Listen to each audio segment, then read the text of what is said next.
അപ്പോൾ വീണ്ടും എല്ലാവർക്കും എയിം സ്റ്റഡി സെൻറ്ററിൻ്റെ ഇന്നത്തെ ക്ലാസ്സിലേക്ക് സ്വാഗതം. ഇന്ന് ഞാൻ ഒരു പ്രത്യേക രീതിയിലുള്ള ഒരു ക്ലാസ്സാണ് എടുക്കുന്നത്. അതായത് ഇപ്പോൾ കേട്ടറ്റ് പരീക്ഷ ഇപ്പോൾ വരാൻ വേണ്ടി പോവുകയാണ് 29th. ഓക്കെ, അപ്പോൾ ഇന്ന് ഞാനിപ്പോൾ ഈ ക്ലാസ് റെക്കോർഡ് ചെയ്യുന്നത് 23rd. ഓക്കെ, അപ്പോൾ കൂടുതൽ സമയമൊന്നുമില്ല. അതുകൊണ്ട് തന്നെ കേട്ടറ്റ് കുട്ടികളുടെ ആവശ്യപ്രകാരം ഒരു പ്രത്യേക രീതിയിലുള്ള ക്ലാസ്, അതായത് വളരെ പെട്ടെന്ന് തന്നെ ഉത്തരം എഴുതാൻ പറ്റുന്ന വിധത്തിലുള്ള ചില സെലക്റ്റഡ് ക്വസ്റ്റ്യൻസാണ് ഞാനിതിൽ ചെയ്യുന്നത്. അതായത് ഇത് ഏതെങ്കിലും ഒരു പർട്ടിക്കുലർ തിയറിയോ അല്ലെങ്കിൽ പർട്ടിക്കുലർ സൈക്കോളജിസ്റ്റിനെയോ അല്ലെങ്കിൽ ഒരു പർട്ടിക്കുലർ ആയിട്ടുള്ള ഒരാശയത്തെയോ മാത്രം മുൻനിർത്തിയുള്ളതല്ല.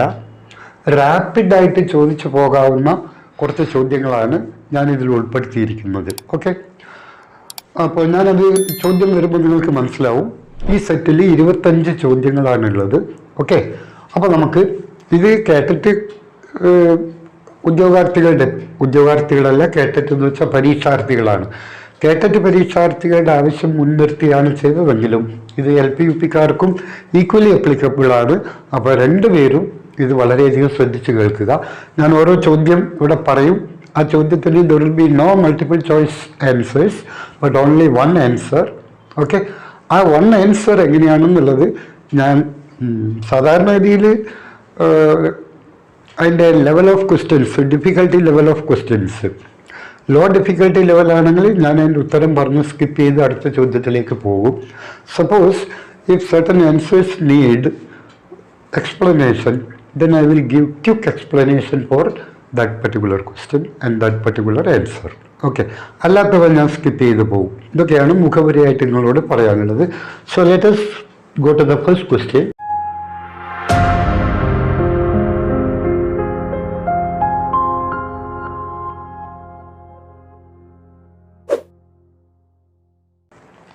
നിലവിലെ വൈജ്ഞാനിക ഘടനയിലേക്ക് വിജ്ഞാനത്തെ കൂട്ടിച്ചേർക്കുന്നതിന് ഓസുവെൽ പറഞ്ഞ പേര് സബ്സംഷൻ അഥവാ ഉൾച്ചേർക്കൽ. പരീക്ഷയ്ക്ക് വരും. ഓക്കെ, നിലവിലെ വൈജ്ഞാനിക ഘടനയിലേക്ക് വിജ്ഞാനത്തെ കൂട്ടിച്ചേർക്കുന്നതിന് ഓസുവെൽ പറഞ്ഞ പേര് സബ്സംഷൻ അഥവാ ഉൾച്ചേർക്കൽ. ഇതേ കാര്യത്തിന് ബ്രൂണർ പറഞ്ഞത് സ്കഫോൾഡിംഗ് ആണ്. അതായത് നിലവിലെ വൈജ്ഞാനിക ഘടനയിലേക്ക് കൂടുതൽ അറിവുകൾ കൂട്ടിച്ചേർക്കുന്നതിന് ബ്രൂണർ പറഞ്ഞത് എന്താണ്? സ്കഫോൾഡിംഗ്. അപ്പം നിങ്ങൾക്ക് കുറെ ആൾക്ക് സംശയം വരും, സ്കഫോൾഡിംഗ് എന്നുള്ളത് വൈഗോട്സ്കി പറഞ്ഞതല്ലേ എന്ന്. എന്തായാലും ഒരു ഉറപ്പാണ്. അല്ലെങ്കിൽ നിങ്ങൾ പറയും ഞാൻ തെറ്റ് പറഞ്ഞു എന്ന്. അങ്ങനെയൊക്കെ പറയുന്ന കുട്ടികളുണ്ട്. നമുക്ക് വളരെ ഉത്തരവാദിത്തരഹിതമായിട്ട് പെരുമാറുന്ന കുട്ടികളും ഉണ്ട്, ഞാൻ കണ്ടിട്ടുണ്ട്. അപ്പോൾ യഥാർത്ഥത്തിൽ സ്കഫോൾഡിംഗ് എന്നുള്ള വാക്ക് മനഃശാസ്ത്ര ലോകത്തിന് സംഭാവന ചെയ്തത് ബ്രൂണറാണ്. സ്കഫോൾഡിംഗ് എന്നുള്ള വാക്ക് ആദ്യമായിട്ട് സൈക്കോളജിയിൽ ഉപയോഗിച്ചത് ബ്രൂണറാണ്, വൈഗോട്സ്കി അല്ല. ബ്രൂണർ ഏതർത്ഥത്തിലാണ് സ്കഫോൾഡിംഗ് എന്നുള്ള വാക്ക് ഉപയോഗിച്ചത്? അതായത് പിയാഷെ എന്തിനെയാണോ അസിമിലേഷൻ എന്ന് പറഞ്ഞത്, ഓസുവെൽ എന്തിനെയാണോ സബ്സംഷൻ എന്ന് പറഞ്ഞത്, അതേ കാര്യത്തെയാണ് ബ്രൂണർ പറഞ്ഞത് സ്കഫോൾഡിംഗ്. അതായത് എക്സിസ്റ്റിംഗ് സ്കീമയിലേക്ക് പുതിയ അറിവുകൾ കൂട്ടിച്ചേർക്കുക. ഓക്കെ, ശരി. പക്ഷെ വൈഗോട്സ്കി പറഞ്ഞത് ആ അർത്ഥത്തിലല്ല. പിന്നീട് വൈഗോട്സ്കി പറഞ്ഞത് പഠിതാവിനെ കറണ്ട് എബിലിറ്റി ലെവലിൽ നിന്ന് പൊട്ടൻഷ്യൽ എബിലിറ്റി ലെവലിലേക്ക് വികസിപ്പിച്ചു കൊണ്ടുവരിക. CAL PAL. CAL current ability level, PAL potential ability level. പഠിതാവിൻ്റെ നിലവിലെ പഠന നിലവാരത്തിൽ നിന്നും പഠിതാവിനെ കൂടുതൽ ഉയർന്ന സാധ്യതാ മേഖലയിലേക്ക് അധ്യാപകനോ വിഷയത്തിൽ കൂടുതൽ അറിവുള്ള മറ്റൊരാളോ കൈപിടിച്ച് മുന്നേറ്റുന്ന പ്രക്രിയയാണ് എന്ത് വിളിക്കുന്നത്? സ്കഫോൾഡിംഗ് എന്ന് വിളിക്കുന്നത്. അപ്പോൾ ഈ മേഖലയാണ് അദ്ദേഹം ZPD എന്ന് പറഞ്ഞത്. അതായത് പഠിതാവിനെ നിലവിലെ നിലവാരത്തിൽ നിന്ന്, കറണ്ട് എബിലിറ്റി ലെവലിൽ നിന്ന് പൊട്ടൻഷ്യൽ എബിലിറ്റി ലെവലിലേക്ക് കൈപിടിച്ച് ഉയർത്തിക്കൊണ്ടുവരുന്നതിന് ഒരു താങ്ങ് നൽകുന്നതിനെയാണ് ആര് സ്കഫോൾഡിംഗ് എന്ന് പറഞ്ഞത്? വൈഗോട്സ്കി. ബട്ട് സ്കഫോൾഡിംഗ് എന്ന് ബ്രൂണർ പറഞ്ഞത് നിലവിലെ വൈജ്ഞാനിക ഘടനയിലേക്ക് കൂടുതൽ അറിവുകൾ കൂട്ടിച്ചേർക്കുന്നതിനെയാണ്. ഇനി നോക്കൂ, ഉൾച്ചേർക്കൽ നടക്കുന്നത് ഓസുബലിന്റെ അഭിപ്രായത്തിൽ എപ്രകാരമാണ്? ഉൾച്ചേർക്കൽ സംഭവിക്കുന്നത് ഭാഷാപരമായിട്ടാണ് എന്നാണ് ഓസുബൽ പറയുന്നത്. അതുകൊണ്ടാണ് അതിനെ മീനിങ് വെർബൽ റിസപ്ഷൻ തിയറി എന്ന് പറയുന്നത്. വാക്കുകൾ ശ്രദ്ധിക്കണം. അപ്പോൾ ഉൾച്ചേർക്കൽ നടക്കുന്നത് ഓസുബലിന്റെ അഭിപ്രായത്തിൽ എപ്രകാരമാണ്? വെർബൽ ഭാഷാപരമായിട്ടാണ്. പിയാഷയുടെ അഭിപ്രായത്തിൽ എങ്ങനെയാണ് സ്വാംശീകരണം നടക്കുന്നത്? നിലവിലെ സ്കീമയിൽ പുതിയ അറിവുകൾ കൂട്ടിച്ചേർക്കുമ്പോൾ എക്സിസ്റ്റിംഗ് സ്കീമയിൽ ഉണ്ടാവുന്ന നവീകരണത്തെയാണ് സംസ്ഥാപനം എന്ന് പറയുന്നത്. സോ എക്സിസ്റ്റിംഗ് സ്കീമയിൽ നവീകരണം സംഭവിക്കുന്നു, അതുവഴിയാണ് അറിവുകൾ കൂട്ടിച്ചേർക്കപ്പെടുന്നത് എന്നാണ് പിയാഷ പറഞ്ഞത്. പക്ഷേ ഓസുബൽ പറയുന്നത് നിലവിലെ അറിവിലേക്ക് ഭാഷാപരമായിട്ടാണ് പഠിതാക്കൾ പുതിയ കാര്യങ്ങൾ ഉൾച്ചേർക്കുന്നത് എന്ന്. അടുത്ത ചോദ്യം, ഉൾച്ചേർക്കൽ നടക്കണമെങ്കിൽ നിലവിലെ അറിവിനെയും പുതിയ അറിവിനെയും പാകപ്പെടുത്തണം. ഇതിനെ ഓസുബൽ വിശേഷിപ്പിച്ചത്, അതായത് ഉൾച്ചേർക്കൽ സംഭവിക്കണമെങ്കിൽ നിങ്ങളുടെ existing cognitive schema, cognitive structure, ആ സ്ട്രക്ചറിലേക്ക് പുതിയ അറിവിനെ നിങ്ങൾ കൊണ്ടുചെന്ന് സ്ഥാപിക്കണം. അങ്ങനെ സ്ഥാപിക്കണമെങ്കിൽ ഇതിൻ്റെ ഉള്ളിൽ ചില നവീകരണങ്ങൾ നടത്തണം. അങ്ങനെ നവീകരണം നടത്തുന്നതിനെയാണ് ഇദ്ദേഹം അഡ്വാൻസ്ഡ് ഓർഗനൈസർ എന്ന് പറയുന്നത്. അതായത് ഇതിനെ പിയാഷ പറഞ്ഞത് അക്കോമഡേഷൻ എന്നാണ്. അതായത് പിയാഷ എന്തിനെയാണോ അക്കോമഡേഷൻ എന്ന് പറഞ്ഞത്, അതിനെയാണ് ബ്രൂണർ ഓർഗനൈസർ എന്ന് പറഞ്ഞത്. ഇനി നിങ്ങൾ എന്ത് ചെയ്യുന്നു എന്ന് വെച്ചോ, ഞാനൊരു ഉദാഹരണം വെറുതെ പറഞ്ഞുതരാം. നിങ്ങളുടെ വീട്ടിൽ ഒരു ഷെൽഫുണ്ട്, ആ ഷെൽഫിൽ നിങ്ങളുടെ വസ്ത്രങ്ങളുണ്ട്. ഓക്കെ, ഇന്ന് നിങ്ങൾ പുതിയൊരു സാരി വാങ്ങി. അപ്പോൾ എന്ത് ചെയ്യണം? ആ ഷെൽഫിലേക്ക് നിങ്ങൾക്ക് ഈ സാരി കൂടി വെക്കണം. വേണ്ടേ? വേണം. അപ്പോൾ അവിടെ നിലവിൽ കുറേ വസ്ത്രങ്ങൾ ഉണ്ടല്ലോ, അതിലേക്കല്ലേ ഈ സാരി കൊണ്ടുപോയി വെക്കേണ്ടത്. അപ്പോൾ നിലവിലെ വസ്ത്രങ്ങളെ നിങ്ങളൊന്ന് അടുക്കി വെക്കൂലേ? ഒരു ഭാഗത്തേക്ക് വെക്കും, എന്നിട്ട് അതിൻ്റെ മേലെ ഇത് വെക്കും. അല്ലെങ്കിൽ ആ വസ്ത്രങ്ങൾ കുറച്ച് പൊന്തിച്ചിട്ട് ഈ പുതിയ സാരി അതിൻ്റെ അടിയിലേക്ക് വെക്കും. എവിടെയെങ്കിലും നിങ്ങൾ അതിനെ അക്കമഡേറ്റ് ചെയ്യും. അപ്പോൾ പിയാഷ പറയുന്നു അക്കമഡേഷൻ എന്ന്, പിന്നെ ഓസുവൽ പറയുന്നു ഓർഗനൈസർ എന്ന്. So what is advanced organiser? Simple thing. Psychology ഒട്ടും വിഷമമില്ലാത്തൊരു വിഷയമാണ്, മുഴുവൻ മാർക്കും കിട്ടുന്ന വിഷയമാണ്. പ്രൊവൈഡഡ് നിങ്ങൾ അതിലേക്ക് നിങ്ങളുടെ ശ്രദ്ധയൊന്ന് കൊണ്ടുവരണം. ഓക്കെ, ഉൾച്ചേർക്കൽ നടക്കണമെങ്കിൽ നിലവിലെ അറിവിനെയും പുതിയ അറിവിനെയും തമ്മിൽ ഒന്ന് പാകപ്പെടുത്താനുണ്ട്, ഒന്ന് പൊരുത്തപ്പെടുത്താനുണ്ട്. പിയാഷ ഇതിനെ പറഞ്ഞു അക്കമഡേഷൻ എന്ന്, ഓസുവൽ പറയുന്നു ഓർഗനൈസർ എന്ന്. അടുത്തത്, കാണാതെ പഠിക്കൽ അർത്ഥരഹിതമായ ഉൾച്ചേർക്കലാണെന്ന് അഭിപ്രായപ്പെട്ടതാര്? എന്ന് അഭിപ്രായപ്പെട്ടത് യഥാർത്ഥത്തിൽ ഞാനാണ് കേട്ടോ. അത് ഞാൻ എല്ലാ ക്ലാസ്സിലും എല്ലാ കുട്ടികളോടും പറയുന്നതാണ്. കഴിഞ്ഞ LP പരീക്ഷയിൽ ഞാൻ സൈക്കോളജി പഠിപ്പിച്ച കുറേ കുട്ടികൾ പാസ്സായിട്ടുണ്ട്. കുട്ടികളൊക്കെ എന്നെ വിളിക്കുകയും ചെയ്തിട്ടുണ്ട്. പ്രത്യേകിച്ച് ഒരു സ്ഥാപനം നടത്തിയ അച്ചീവേഴ്സ് മീറ്റിലൊക്കെ ഈ കുട്ടികൾ ഒരുപാട് പറഞ്ഞത്, അതായത് സാറ് പഠിപ്പിക്കുന്ന ആ രീതിയിൽ കൂടി പഠിപ്പിച്ചിട്ടാണ്. നമ്മൾ ബൈഹാർട്ട് പഠിച്ചിട്ടല്ല, കോഡ് വെച്ച് പഠിച്ചിട്ട് ഒന്നുമല്ല നമ്മളിത് പഠിച്ചത്.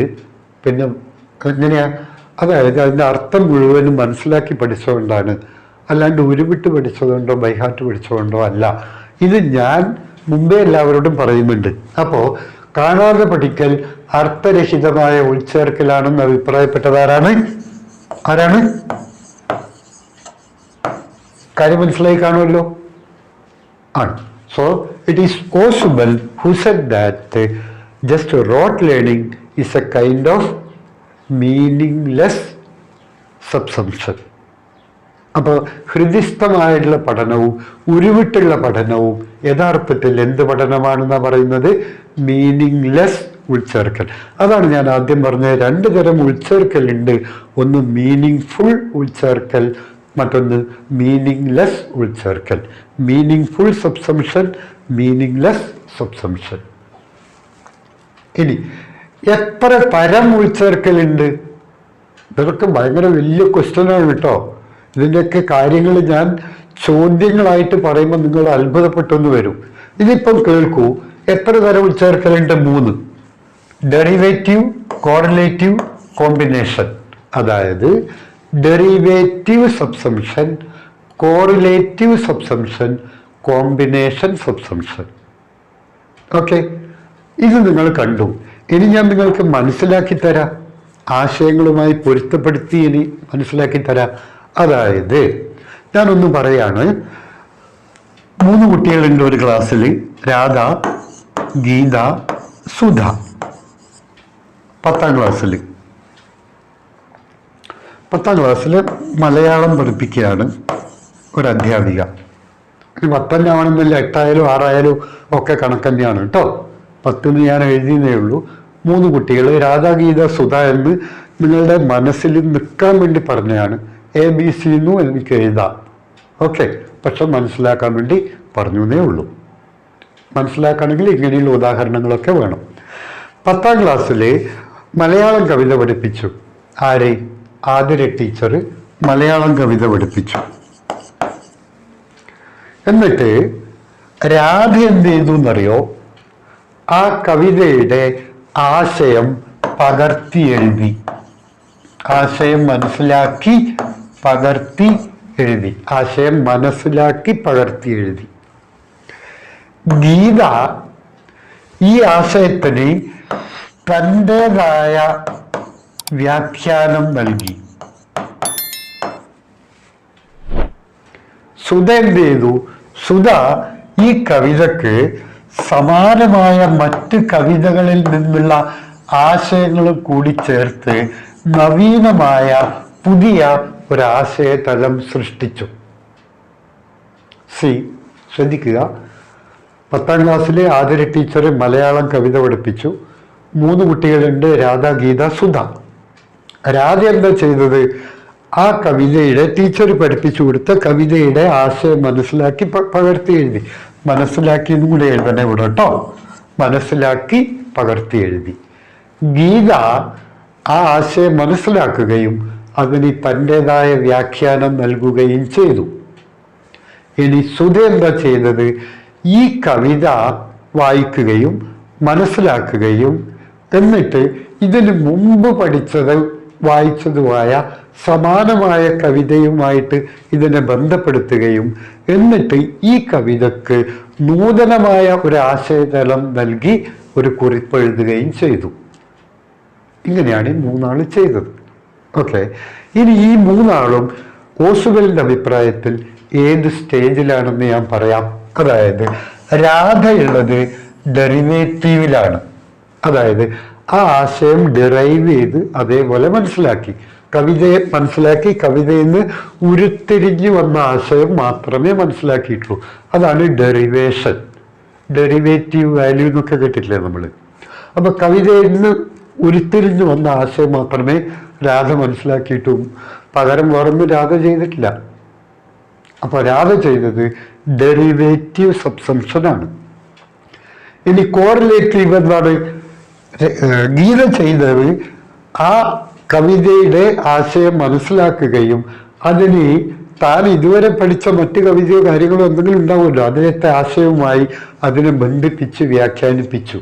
അത് കോറിലേഷൻ നടത്തി, മറ്റൊന്നുമായിട്ട് റിലേറ്റ് ചെയ്തു. ഇദ്ദേഹോ, അതായത് ആര്? സുധ ഡെറിവേഷനും നടത്തി. ഈ കോറിലേറ്റീവില് ഡെറിവേഷനും കൂടി ഉൾക്കൊള്ളുന്നു കേട്ടോ. ഇനി കോമ്പിനേഷനിൽ എന്തൊക്കെ ഉൾക്കൊള്ളുന്നു? കോറിലേഷനും ഉൾക്കൊള്ളുന്നു, ഡെറിവേഷനും ഉൾക്കൊള്ളുന്നു. അപ്പൊ സുധ ഡെറിവേറ്റീവായി ചിന്തിച്ച് ആശയം മനസ്സിലാക്കി, ഇതര കവികളുമായിട്ട് അതിനെ കവിതകളുമായി റിലേറ്റ് ചെയ്തുകൊണ്ട് അതിനെ ബന്ധിപ്പിച്ചു, കോറിലേഷനും നടത്തി, എന്നിട്ട് തൻ്റേതായ ഒരു പുതിയ വ്യാഖ്യാനം അതിനോട് കോമ്പിനേറ്റ് ചെയ്തു. അതാണ് സമാനമായ ആശയങ്ങൾ മനസ്സിലാക്കുകയും ആശയത്തിന് നൂതനമായ ഒരു തലം സൃഷ്ടിച്ചു കൊടുക്കുകയും ചെയ്തു. സോ രാധ ഡെറിവേറ്റീവ് സബ്സംഷനിലാണുള്ളത്, ഗീത കോറിലേറ്റീവ് സബ്സംഷനിലാണ്, പിന്നെയോ സുധ കോമ്പിനേഷൻ സബ്സംഷനിൽ ആണ്. ഇതാണ് മക്കളെ കാര്യം. മനസ്സിലായില്ലേ? ഇങ്ങനെയാണ് പഠിക്കേണ്ടത്. ഇങ്ങനെ പഠിച്ചാൽ നിങ്ങൾക്ക് ജീവിതത്തിൽ എവിടെയും മറവി വരില്ല. അത് തന്നെയാണ് ഓസ്വെൽ പറയുന്നത്. ഇനി അടുത്ത ചോദ്യം. ഭാവിയിൽ സർക്കാർ സ്കൂളുകളിൽ അധ്യാപകരാകാൻ തയ്യാറെടുക്കുന്നവരാണോ നിങ്ങൾ? കഴിഞ്ഞ LP UP എക്സാമിൽ 250-ൽ പരം കുട്ടികളെ വിജയിപ്പിച്ച് കേരളത്തിൽ തന്നെ ചരിത്ര വിജയം സൃഷ്ടിച്ച എയിം സ്റ്റഡി സെന്റർ വരാനിരിക്കുന്ന LP UP എക്സാമുകൾക്കായി ഇതാ പുതിയ ലോങ് ബാച്ചുകൾ ആരംഭിക്കുന്നു. ഈ കോഴ്സിന്റെ ഭാഗമായി നിങ്ങൾക്ക് ലഭിക്കുന്നത് നിങ്ങളുടെ സമയത്തിനനുസരിച്ച് കാണാൻ സാധിക്കുന്ന റെക്കോർഡഡ് വീഡിയോ ക്ലാസുകൾ, PDF മെറ്റീരിയൽസ്, നിരവധി മോക്ക് ടെസ്റ്റുകൾ, മോഡൽ എക്സാമുകൾ, OMR എക്സാമുകൾ, നിങ്ങളുടെ സംശയ സാധൂകരണത്തിനായുള്ള ഒരു പ്രത്യേക പ്ലാറ്റ്ഫോം, ഒരു മെന്ററിന്റെ സഹായം കൂടെ ഈ ഒരു കോഴ്സിന്റെ ഭാഗമായി നിങ്ങൾക്ക് ലഭിക്കുന്നതാണ്. കോഴ്സിനെ കുറിച്ച് കൂടുതൽ അറിയാൻ കോൺടാക്ട് ചെയ്യേണ്ട നമ്പർ 9446537080.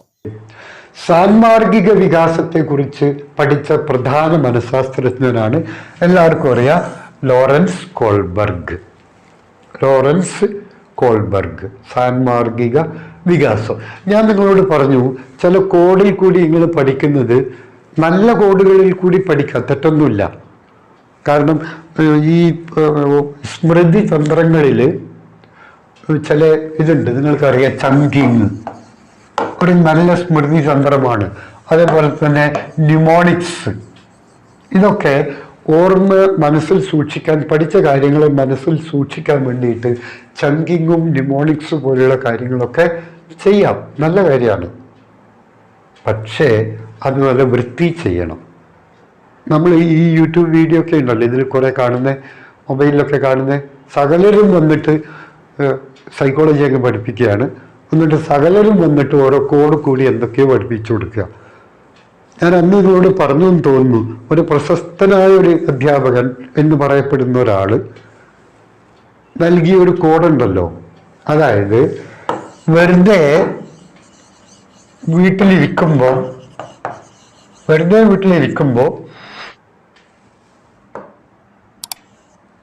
അതായത് ആരെങ്കിലും വന്നാൽ അകത്ത് പോയി കോഫി കൊടുക്കണം, കോഫി കൊണ്ടുവരണം. വെറുതെ വീട്ടിലിരിക്കുമ്പോൾ ആരെങ്കിലും വന്നാൽ അകത്ത് പോയിട്ട് കോഫി ഉണ്ടാക്കി കൊടുക്കണം. ഇതൊരു കോഡാണ്. എന്തിനു വേണ്ടിയുള്ള കോഡാണെന്നറിയോ?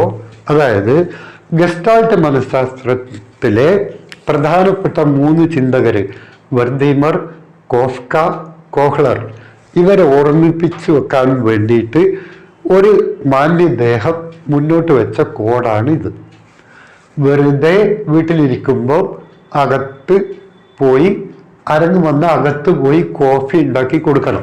ദാറ്റ് മീൻസ് വെറുതെ എന്ന് വെച്ചാൽ മാക്സ് വെർദീമർ, അകത്ത് കോഫ്ക, കോഫി കോഹ്ലർ. അപ്പം 3 പിടിയിട്ടില്ല നിങ്ങൾക്ക്. ഇപ്പം നിങ്ങൾക്ക് മനഃശാസ്ത്രവും മനസ്സിലായി, എല്ലാം മനസ്സിലായി, ഗസ്റ്റാൾട്ട് മനഃശാസ്ത്രം മനസ്സിലായി. ഇങ്ങനെയൊക്കെ ചെയ്യുക എന്ന് പറഞ്ഞു കഴിഞ്ഞാൽ പഠനത്തോട് കാട്ടുന്ന വലിയൊരു മാരകമായ ഒരു ക്രിമിനൽ ഒഫൻസാണ്. This is not the way to teach. And if you teach this way, you are actually killing the instructional policies. ബോധനശാസ്ത്രം എന്താണ് മുന്നോട്ട് വെക്കുന്നത്, അതിന് നേർ വിപരീതമായ രീതിയാണ് ഇതൊക്കെ.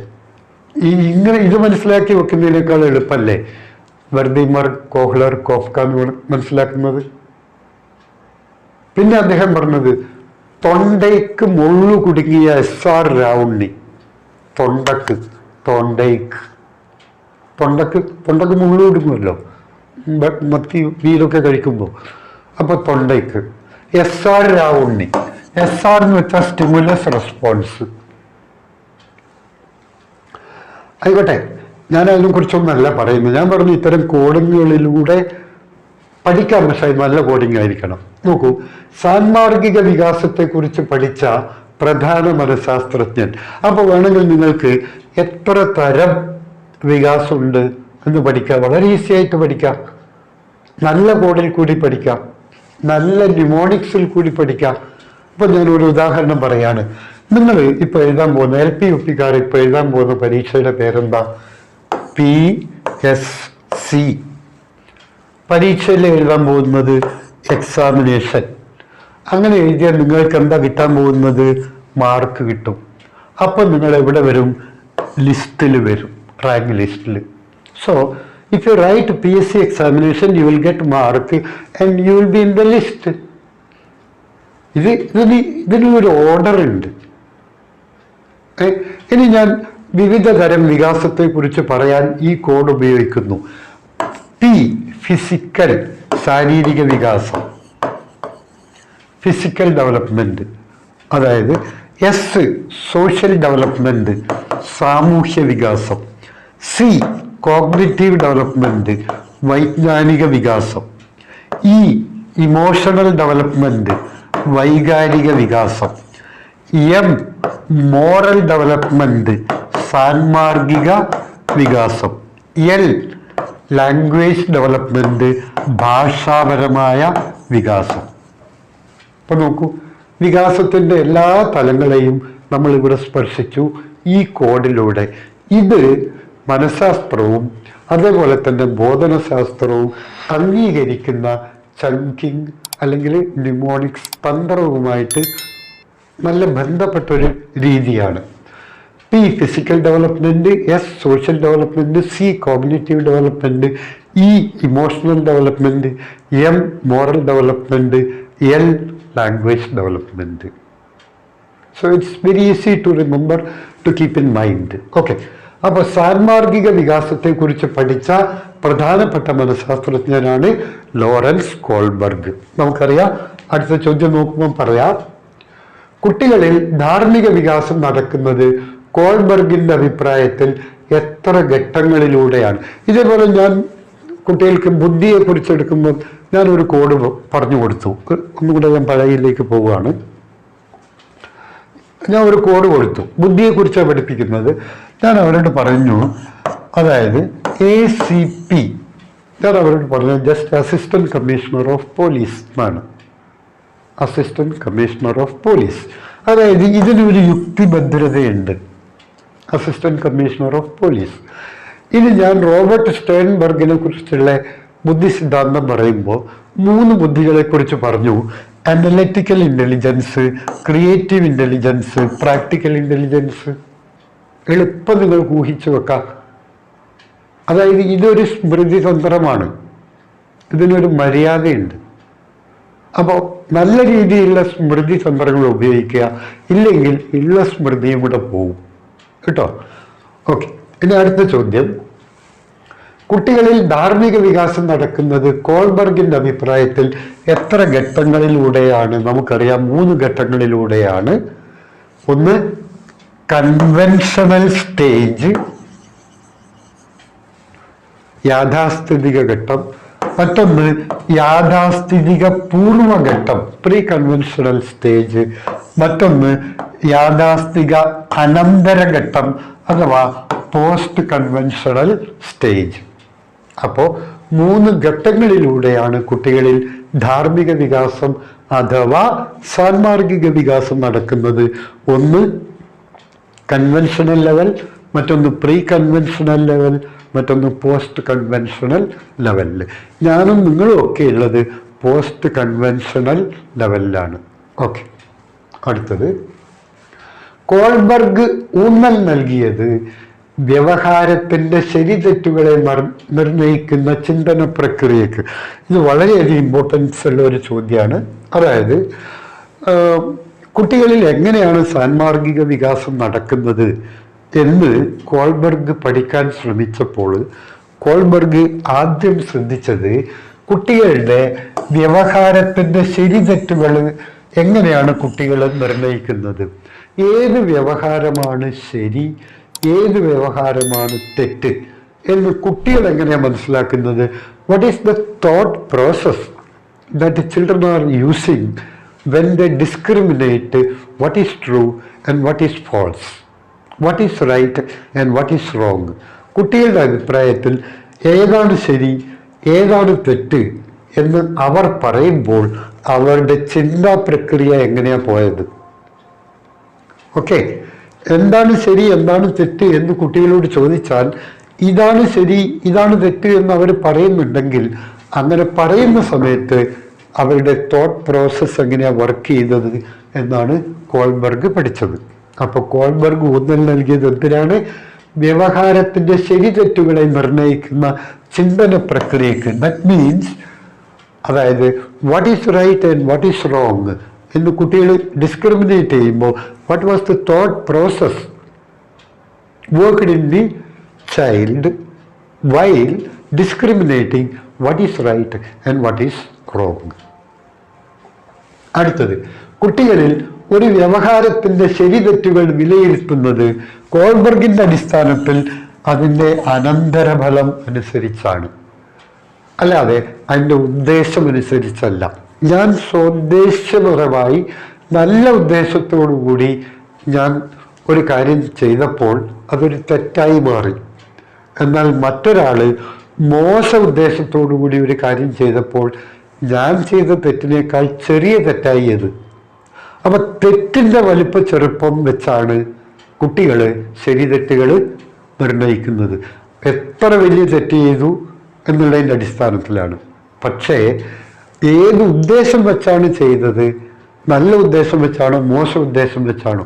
ഇപ്പോൾ നിങ്ങൾ ഒരാൾ ആക്രമിക്കാൻ വന്നു, അപ്പം നിങ്ങൾ അയാളെ പ്രതിരോധിച്ചു, പ്രതിരോധിക്കുന്നതിനിടയിൽ അയാൾ മരിച്ചുപോയി.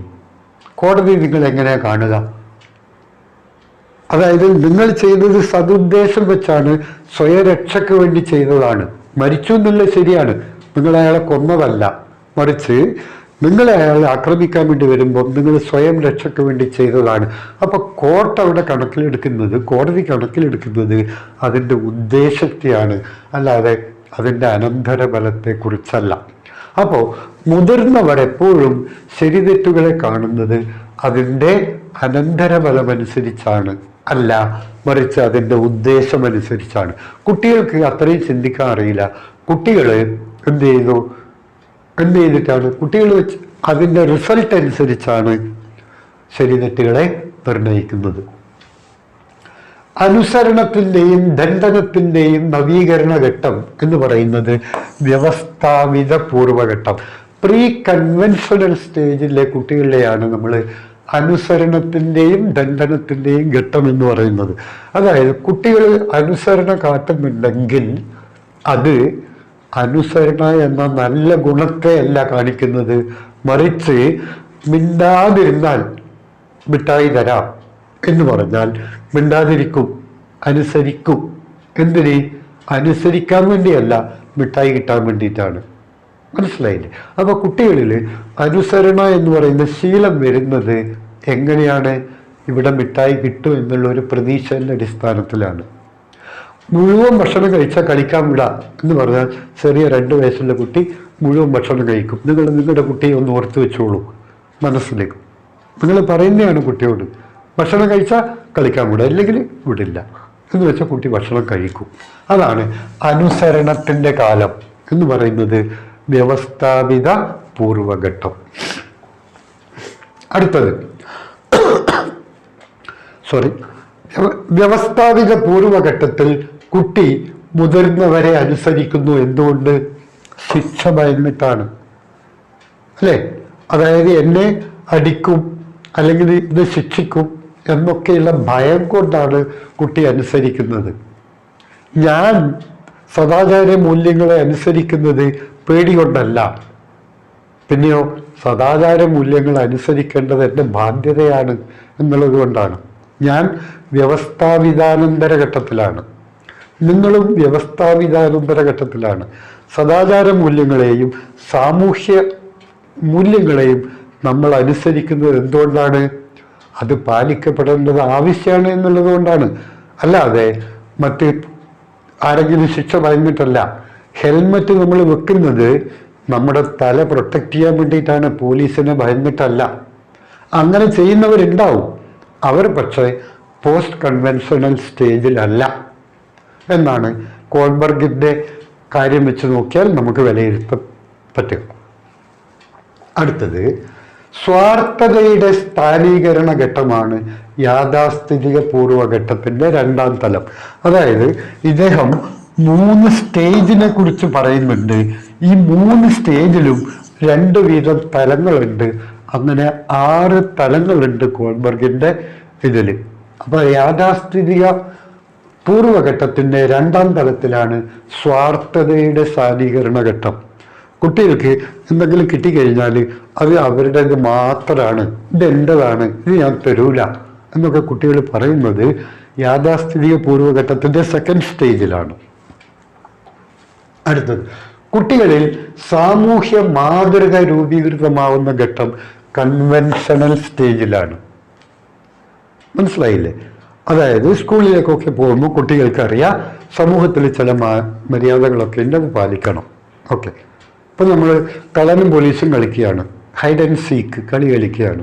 ഓക്കെ, ഞാനിവിടെ 1 മുതൽ 25 വരെ എണ്ണും, നിങ്ങൾ അവിടെ പോയി ഒളിക്കും. ഓക്കെ, ശരിയാണ്. യാഥാസ്ഥിതിക വ്യവസ്ഥാപിത തലത്തിലാണ് ഈ കളി നടക്കുന്നത്.